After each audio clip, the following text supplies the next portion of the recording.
মোটামুট আমি গোটেইখিনি তালিকা দিছোঁ ইয়াতে।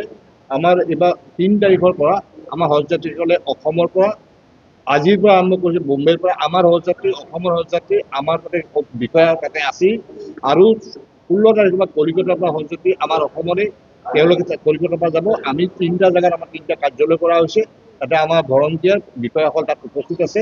গোটেই বিদায় দিয়া আৰম্ভ হৈছে।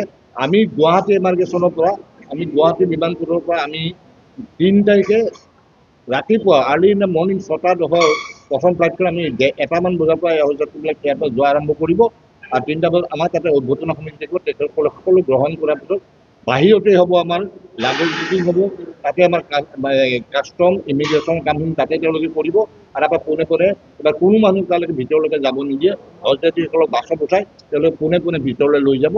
গতিকে সেই ব্যৱস্থাখিনি আমাৰ বিভিন্ন এজেঞ্চিয়ে কৰিছে। অসম চৰকাৰৰ সম্পূৰ্ণ বিভাগ ইয়াত জড়িত আছে, কেন্দ্ৰীয় চৰকাৰৰ অনুষ্ঠানসমূহ জড়িত আছে, সম্পূৰ্ণ সহযোগিতা সম্পূৰ্ণ হৈ উঠিছে। আমি 17জনকে আমি চৰকাৰী কৰ্মচাৰী আমি হজ ইনস্পেক্টৰ হিচাপে আমাৰ খৰচত, কেন্দ্ৰীয় চৰকাৰ ৰাজ্য চৰকাৰৰ খৰচত আমি তেখেতসকলক তালৈ প্ৰেৰণ কৰিম।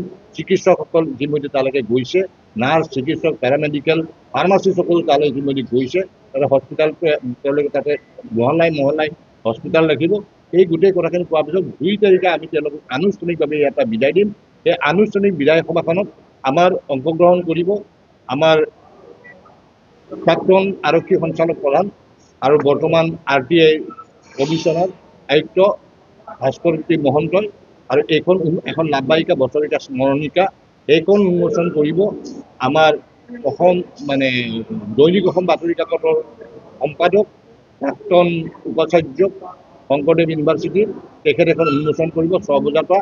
আৰু শেষত আমাৰ বিদায় যিটো প্ৰাৰ্থনা দোৱা, সেইটো বিদায় দোৱাটো কৰাৰ পিছত আমি হজযাত্ৰীসকলক বিদায় দিয়া। কোনো সমস্যা নাই। অসম চৰকাৰৰ তৰফৰ পৰা সুৰক্ষাৰ ব্যৱস্থা, আনকি হাজিমুছলিম এটা কেম্পো দি দিছে।